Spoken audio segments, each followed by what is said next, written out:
আজকে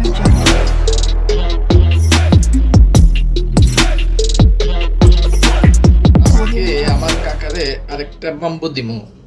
গত এপিসোডে একটা দিছিলাম, আজকে আরেকটা দিমু। তো বাম্বু দেওয়ার আগে আরেকটা বিষয়ে একটু আলোচনা কইরা নেই। আমার কাকারে নিয়া আর পারি না। ওই যে আমগো কাকা আর কি, ওই যে আমগো আমিন কাকা আর কি। কাকারে কত বুঝাইলাম যে মুখটা বন্ধ রাখেন, মুখ খুলবেন তো গোয়া মারা খাইবেন, মুখ খুলবেন তো গোয়া মারা খাইবেন। তো কাকায় আমার কথা শুনলো না, কাকায় শুনলো ভুট্টো সাহেবের কথা। কাকায় ভুট্টো সাহেবের কথা শুন না, মুখ খুলে আর গোয়া মারা খায়, মুখ খুলে আর গোয়া মারা খায়। তো কাকায় সম্প্রতি আবার মুখ খুলছে, আর এই মুখ খুলে হ্যাঁ ভুগি যুগি আরেকটা বয়ান দিছে। এই বয়ানটা তার এক দালাল রে দিয়ে আবার কইছে।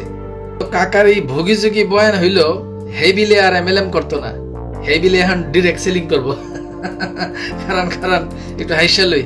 তো কাকার একখান সুলেমানি কুতুব আছে, এই সুলেমানি কুতুবরে দিয়া কাকাই এখন এই ভুগি যুগি বয়ানটা দেওয়াইতেছে আর কি।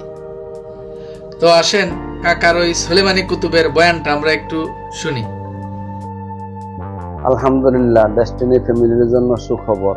গতকালকের জুম মিটিং এ অনেক চমৎকার আলোচনা হয়েছে, বিশাল সুসংবাদ। তো ডেস্টিনি আর এমএলএম ব্যবসা করবে না, ক্লিয়ার, এটাই সত্য কথা। তবে ডেস্টিনি ডাইরেক্ট সেলিং বিজনেস করবে। আলহামদুলিল্লাহ, ডেস্টিনি ফ্যামিলির জন্য সুখবর। গতকালকের জুম মিটিং এ অনেক চমৎকার আলোচনা হয়েছে, বিশাল সুসংবাদ। তো ডেস্টিনি আর এমএলএম ব্যবসা করবে না, ক্লিয়ার, এটাই সত্য কথা। তবে ডেস্টিনি ডাইরেক্ট সেলিং বিজনেস করবে। ডেস্টিনি আর এমএলএম ব্যবসা করবে না, এটা বলে ডেস্টিনি ফ্যামিলির লিগা সুখবর। ডেস্টিনি এমএলএম ব্যবসা করবে না, কিন্তু ডেস্টিনি ডিরেক্ট সেলিং ব্যবসা করবে। কই যাইতাম ভাই কোন তো। তো এখন যদি আমি কাকার এই দালাল রে মূর্খ সোদা কই, ইহা কি আমার অন্যায় হইবে যাহাপনা? যেই এমএলএম এর লেগা 13 বছর সংগ্রাম করলো 45 লাখ মানুষ, যেই এমএলএম এর লেগা সংগ্রাম কইরা বাংলাদেশে এমএলএম আইন এইটা সংসদে পাশ হইল, সেই এমএলএম বলে এখন ডেস্টিনি করব না। মূর্খ চোদা আর আসুদা, আমি এই দালাল গুলারে কি এমনি এমনি কই? আপনারা তো কন আমার মুখ খারাপ, এগুলার আসোদা আর মূর্খ চোদা আমি এমনি এমনি কই? এই আসোদা আর এই মূর্খ চোদা এদের জন্য ডেস্টিনি না, এদের জন্য এমএলএম না, এদের জন্য হইতেছে বিচ্ছু মলম বেচা বেচির কাম। এই মূর্খ আর এই আসোদা গুলারে দিয়া বিচ্ছু মলম বেচানোই হইল সঠিক কাম। ওই ক্যানভাসিং করবো আর বিচ্ছু মলম বেচবো কেমনে? এমনে অকারণে চুলকায়, ভালো শরীরে চুলকায়, আপনার রানে কানে আঙ্গুলের চিপায় চাপায় সারা শরীরে আপনার খাউজানি, চুলকানি, বিচি পাসরা, গোটাগাটি ঘা পাসরা ভরে গেছে। চর্মরোগ চুলকানি কিন্তু একটা মজার রোগ। যখন চুলকানি শুরু হয় মনে হয় 70 টাকা রোজের কামলা লইয়া চুলকাই, কি যে ভালো লাগে চুলকাইতে, হাইরে মজার চুলকানি। চুলকানির টাইমে মনে হয় মরণ চান্দের রসগোল্লা খাচ্ছেন আর কি, এত মজা। চুলকাইতে চুলকাইতে চামড়া তুলা ফেলাইছেন, ভালো জায়গা চুলকাইয়া ঘাউ করে ফেলাইছেন। দামি দামি লুঙ্গি গুলা 1 সপ্তাহ পরতে পারেন না, চুলকাইয়া চুলকাইয়া ছিঁড়া ফেলাইছেন। নতুন নতুন প্যান্ট গুলার পকেট নাই, চুলকাইতে চুলকাইতে ছিঁড়া গেছে। এই বাটপাড়ের এই মূর্খচোদা দালাল গুলারে দিয়া এই বিচ্ছু মলম বেচার কামই পারফেক্ট। অগলিগা এমএলএম না, ওরা এমএলএম এর বা মাল্টি লেভেল মার্কেটিং এই উচ্চমানের এই ব্যবসার এরা যোগ্য না, এরা এই বিচ্ছু মলম বেচারি যোগ্য, এই মূর্খ দালাল গুলা। তো এটা ছাড়াও এই যে কাকার এই বেকুব দালাল গুলা, কাকায় তার এই বেকুব দালাল গুলারে দিয়া আরো কিছু চটকদার বয়ান, সেক্সি বয়ান দিতেছে। ওই যে আওয়ামী লীগের সৈয়দ আশরাফুল ইসলামের মতো, ওই যে কইছিল না যে পররাষ্ট্র মন্ত্রণালয় বলে সেক্সি মন্ত্রণালয়, তো এইরকম আর কি। কাকায় হের এই বেকুব আসুদা দালাল গুলারে দিয়া এখন কিছু সেক্সি বয়ান দিতেছে। তো মোটামুটি কাকা এখন বেস্টিয়ার চালু করে ফেলাইতেছে, Cox's Bazar Crown Pacific beach hotel চালু করে ফেলাইতেছে। এরপরে হালি শহরে 40 তলা বিল্ডিং বানায় লাইতেছে, আনন্দ ছন্দতে 18 তলা না 20 তলা কি নাকি অনুমোদন বলে পাওয়া গেছে। ওদিক থেকে আবার আগামী বছর থেকে মাল্টিপারপাসের ডিভিডেন্ড শুরু করে দেওয়া হইতেছে, বিনিয়োগকারীদের বিনিয়োগ ফেরতের কার্যক্রম নাকি শুরু হয়ে গেছে।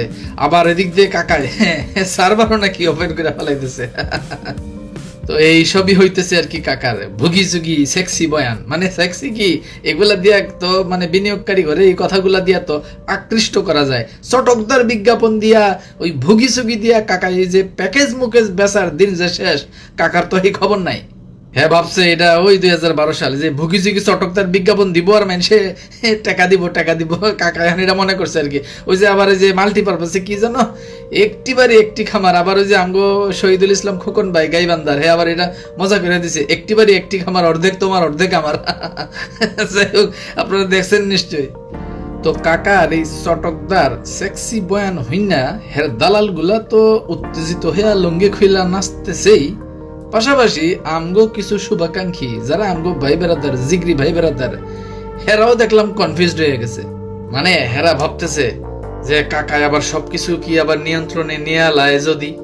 তো এই টেনশনে আর কি আমগো ভাই বেড়াদার গো অনেকের বিসি লক হয়ে গেছে। তো ভাইজানেরা আপনাকে বিসি আনলক করতেছি, একটু খারান। আপনাকে তো আগেই কইছি যে আমার কাকারে সাই দিয়া ধরবেন, ওই যে শিং মাছ যেরকম সাই দিয়া ধরলে কটকট করে ওঠে, তো আমার কাকারে এমনি সাই দিয়া ধরবেন বিদ্যমান দেশীয় আইন দিয়া। কি দিয়া? বিদ্যমান দেশীয় আইন দিয়া। তো আসেন দেখি এখন কাকায় সমবায় সমিতি দিয়া কি করব শুনি, দেখি আইনে কভার করেনি।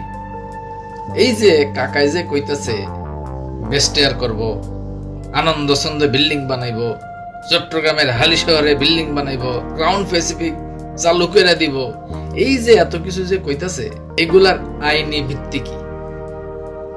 প্রথম ধাপে এই জিনিসটা আসেন আমরা একটু খুঁজে দেখি। মাল্টিপারপাসের সর্বশেষ রায়ে আদালত কি কইছে? আদালত এই সমিতি অবসান কইরা সব সম্পদ বিক্রি কইরা গ্রাহকের টাকা ফেরত দেওয়ার লেগা নির্দেশনা দিছে। এই রায় সম্পর্কে আপনাকে কোনো ধারণা আছে? নাই। এর লেগে তো বিসি আনলক হয়ে যায় কাকার ভোগীযোগিতে, আপনাকে বিসি লক হয়ে যায়। এই যে কাকায় মাল্টিপারপাসের ভোগীযোগী যে কইতেছে, প্রথম কাজ হইল আদালতে আপিল করতে হইব। আদালতে আপিল করার পরে আদালত যদি এই আপিলটা গ্রহণ কইরা অবসায়নের আদেশটাকে উইথড্র করে, এটা হলো প্রথম কাম। 2 নম্বর কাম, আদালত মাল্টিপারপাসের ব্যাংক অ্যাকাউন্ট খুললা সমিতিরে বুঝাই দিতে হইব। খালি বুঝাই দিলেই হইব না, 3 নম্বর কাম, এই যে এত ভোগীযোগী প্রজেক্টের কথা কাকায় কইতেছে, পর্যাপ্ত টাকা টোকা তো থাকতে হইব ব্যাংক অ্যাকাউন্টে নাকি? তো মাল্টিপারপাসের সবকিছু মিলাই টিলে কতটুক টাকা টোকা হইব এটা আপনারাই তো ভালো জানেন। আমি যতদূর জানি আর কি, ওই বেস্টেয়ারের একটা অ্যাকাউন্টে ওই যে এলসি করছিল না কি জানি করছিল 80 কোটি টাকা, ওইটা মনে হয় ফেরত আওয়ানোর কথা। আর এই হাবিজাবি ভক্কর চক্কর মিলাইয়া হয়তো বা টাকা ধরেন 100 কোটি না হয় সবকিছু মিলা হইব, তাও আবার কত প্রসেস পার হইয়া আইলে অনুমোদন পাইয়া আদালতের অবসায়ন বাতিল হইয়া, এরপরে আদালত যদি ব্যাংক খোলার অ্যাকাউন্ট খোলার অনুমতি দেয়, অনুমতি দিয়া এরপরে ভোগীযোগী হইয়া এই পর্যায়ে আইলে পরে তারপরে কিছু কাম হয়তো বা হাত দিতে পারবো। এরপরেও আবার কথা আছে, এখন তো আর কাকাই ভোগীযোগী করতে পারবো না। সমবায় আইন অনুযায়ী 5 লাখ টাকার বেশি কোনো জায়গায় ইনভেস্ট করতে গেলে সমবায় সমিতির একটা অনুমোদনের দরকার আছে না ভাই? তো এবার কোন বেস্টার চালু করতে কত লাগবো? 40 তলা হালি শহরে করতে কত লাগবো? আনন্দ ছন্দ না 18 তলা না কয় তলা করবো? এই ভোগীযোগী এত কিছু করতে গেলে যে হিসাব, এটা তো 1000 কোটি টাকার এর। তো 1000 কোটি টাকা কি বর্তমানে আদালত যদি সবকে কইরাও দেয়, মাল্টিপারপাসের কাছে কি 1000 কোটি টাকা আছে? অ্যাকাউন্টে তো 1000 কোটি নাই। সম্পদ গুলা যতক্ষণ পর্যন্ত ক্যাশ ক্যাপিটাল না করব, তো এটা কি 1-2 দিনে সম্ভব? এই ভুগীযোগী কাকাই দিতেছে, আর আপনারাও মনে করতেছেন যে কালকে পরশুই কাকাই মনে হয় সব করে লেবো। ভাই এইসব সিম্পল এগুলো বিষয় কি ভাই মাথায় ঢোকে না? গেল এটা। এবার আসেন আহি কাকাই বলে ডিরেক্ট সেলিং শুরু করব, সার্ভার চালু করবো, আসেন এটা লিয়া। আচ্ছা ধরেন বাংলাদেশে তো ডিরেক্ট সেলিং অ্যাক্ট নামে কোনো অ্যাক্ট আছে? নাই। আছে কি? মাল্টি লেভেল মার্কেটিং নিয়ন্ত্রণ আইন বা এমএলএম অ্যাক্ট 2013। এই তো এই যে কাকাই যে ভোগীযোগী কইলো হ্যাঁ ডাইরেক্ট সেলিং করবো, তো ধরেন তো এখন আপনি একটু চিন্তা করে দেখেন তো, ডিরেক্ট সেলিং অ্যাক্ট এইরকম কোনো কথা কইয়া RJSC তে আবেদনের কোনো সুযোগ আছে বাংলাদেশের বিদ্যমান আইনে? ডিরেক্ট সেলিং অ্যাক্ট কোনো আইনই তো নাই। তো হ্যাঁ কইতাছে ডিরেক্ট সেলিং করবো, হ্যাঁ কইতাছে সার্ভার চালু করবো, হ্যান তেন, আর আপনারাও ওইটাতে মানে হুতাশে চিল্লাইতেছেন। তারপরে খারাপ কথা আরো আছে, কাকাই যে ডেস্টিনি সার্ভার চালু করবো কইতাছে, হাইকোর্ট নিযুক্ত বোর্ডের বোর্ড রেজুলেশনের বাইরে যে কোনো কিছু যে কেউ করব হেই কিন্তু কট খেয়ে যাবে আদালত অবমাননার দায়ে। এই বোর্ড বাংলাদেশের অন্য 8-10টা বোর্ডের মতো তথাকথিত বা স্বাভাবিক কোনো যৌথ মূলধনী ফার্মের বোর্ড না, এটা হাইকোর্ট নিযুক্ত বোর্ড। এই বোর্ডের কথা মানে কিন্তু হাইকোর্টের কথা। এই বোর্ডের অনুমোদনের বাইরে কিছু করা মানে কি হাইকোর্টের রায় অবমাননা করা। তো আমার কাকায় সার্ভার ওপেন করবো, হেরে করতে দেন না। সার্ভার হেরে ওপেন করতে দেন মানে হাইকোর্ট নিযুক্ত বোর্ডের বাইরে যায়া হেরে কিছু করতে দেন না, করুক না, করতে দেন। হুদাই টেনশন করেন আপনারা। তো ভাইজানেরা, আপনি গো জাগো বিসি লক হয়েছিল, ওই বিসি কি আনলক হয়েছে? এই মুরগির কইলজা লইয়া বিপ্লব করবেন? হ্যাঁ, এক কাম করেন, বাইত যান, বাইত যায়া হালকা মইতা শুয়ে পড়েন, কামে দিব। এবার আসি আরেকটা প্রসঙ্গে। আমাগত 2জন শীর্ষ কর্মকর্তা আছেন। একজন হইলেন আমাদের ফাউন্ডার চেয়ারম্যান আলহাজ মোহাম্মদ হোসেন এবং আরেকজন হইলেন আমাদের সর্বজন শ্রদ্ধেয় মুরব্বী lieutenant general M Harunur Rashid, Bir Protik অবসরপ্রাপ্ত। আচ্ছা, এই যে আমগো যে 2জন শীর্ষ কর্মকর্তা, হেরা কি এই হাইকোর্ট নিযুক্ত বোর্ডের বাইরে যায়া কিছু করতেছে? নতুন কোনো মার্কেটিং প্ল্যান দিছে? মানে হাইকোর্ট নিযুক্ত বোর্ডরে ওভারটেক কইরা কিছু করতেছে? করতেছে না। আসলে ডেস্টিনিতে অ্যাকচুয়ালি কোনো সমস্যা নাই, ডেস্টিনিতে সমস্যা একটাই, এই যে বাটপার, এই বাটপার রফিকুল আমিনী ডেস্টিনির একমাত্র সমস্যা। এইটা আজ থেকে বছর 5 আগে আমাদের অনারেবল ফাউন্ডার ডিরেক্টর জনাব সাইদুর রহমান কিন্তু বলছিলেন। ওনার সেই বক্তব্যটা তার প্রত্যেকটা কথা অক্ষরে অক্ষরে মিল গেছে। আসেন আমরা আমাদের অনারেবল ফাউন্ডার ডিরেক্টর জনাব সাইদুর রহমান কি বলছিলেন সেটা একটু শুনি। জেলে রয়েছেন আপনার নিজের কারণে, সেই বুঝটাও আপনার নাই। It is only you Rafiqul Amin. একটা লোকের কারণে, একটা লোকের নির্বুদ্ধিতার কারণে, লোভের কারণে, অহংকারের কারণে আমরা 45 লক্ষ লোক সাফার করতেছি। আপনার কাছে আমার বিনীত অনুরোধ, সবিনয় অনুরোধ, হাত জোর করে অনুরোধ, আপনি আর এই প্রতারণা কন্টিনিউ করেন না। এইবার বুঝছেন তো ডেস্টিনির মূল সমস্যাটা কোন জায়গায়?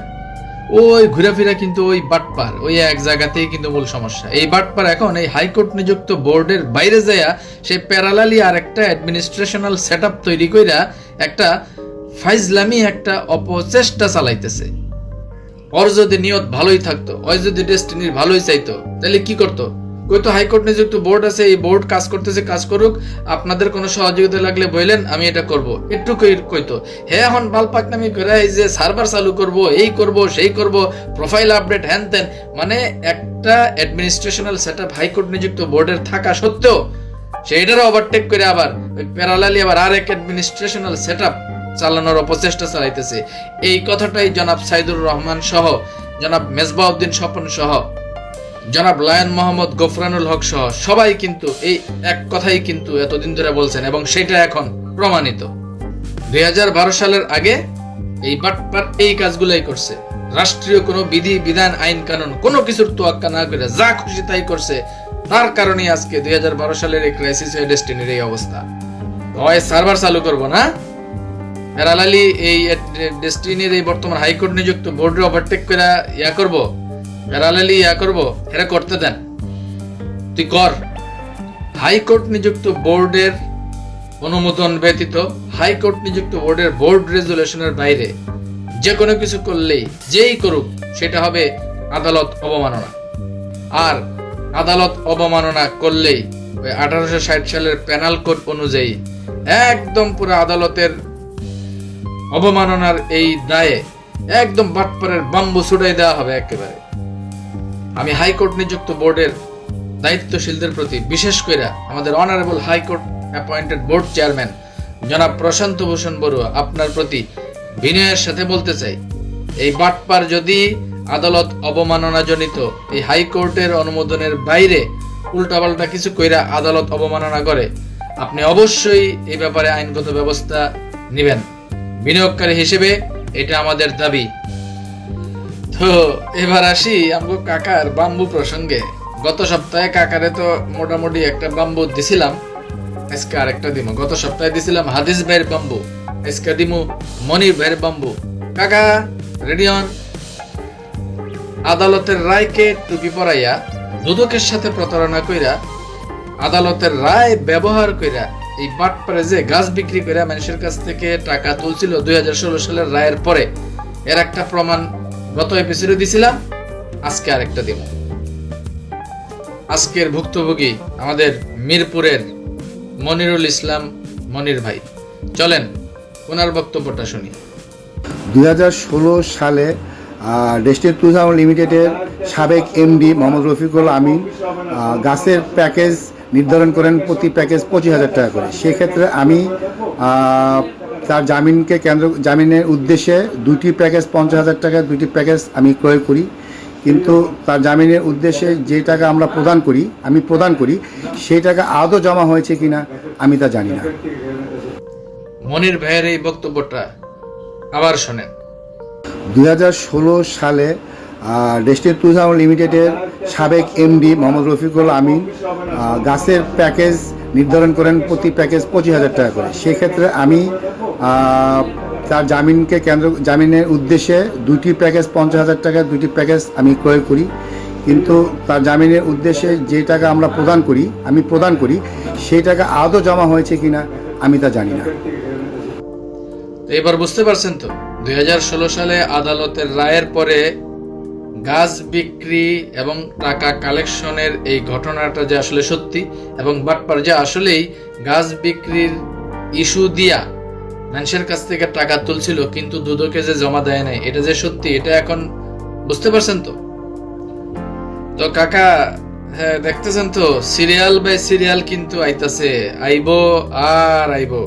16 সালের পরে এই যে ধান্দাবাজি কইরা আদালতের রায় ব্যবহার কইরা যে গাছ বেচা টাকা টোকা লইছেন, সিরিয়ালে আইতে থাকবো, রেডি হইতে থাকেন আপনি। এবার আসি আরেকটা প্রসঙ্গে। শুনলাম কাকায়, এটা গোপন খবর আর কি, গোপন ভিত্তিতে খবর পাইলাম আর কি, কাকায় বলে ওই জেলা ভিত্তিক প্রোগ্রাম আয়োজন করতেছে। তো কাকা শুরুটা ব্রাহ্মণবাড়িয়া জেলা দিয়া করেন আর কি। না মানে ব্রাহ্মণবাড়িয়ার জেলার মানুষেরা অনেক ভালো, মানে এরা ভালো আদর আপ্যায়ন করে আর কি। তো মোটামুটি ওই জেলা ভিত্তিক প্রোগ্রাম করলে ব্রাহ্মণবাড়ি দিয়ে শুরু করেন আর কি, আপ্যায়ন ভালো হবে, টেনশন নিয়েন না। আর আপনারা একটা অডিও ক্লিপ শোনাই, আশা করি আপনার এটা ভালো লাগবো। 1 মিনিট খারান। ঢাকার বাইরে গেলে পাবলিকে যে ধরে উচাইবো এটা তো এখনো টের পান নাই। শোনেন আমগো একজন বিনিয়োগকারী এই ব্যাপারে কি কয়, শোনেন। ভাই এরে বলেন যে আমরা জুমে মিটিং করতাম না, আমরা বাস্তবে মিটিং করবো। আসেন আমাদের এলাকায়, নেওয়ার পরে সকল বিনিয়োগকারীরা মিল্লা ওরে বানবেন।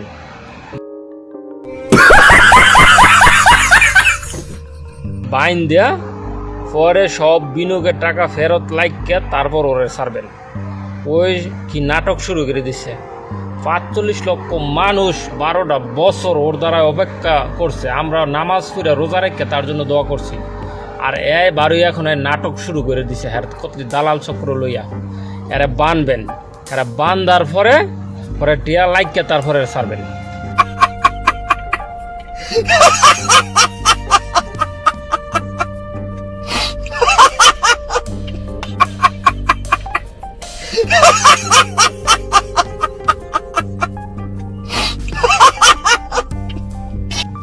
কাকা শুনছেননি?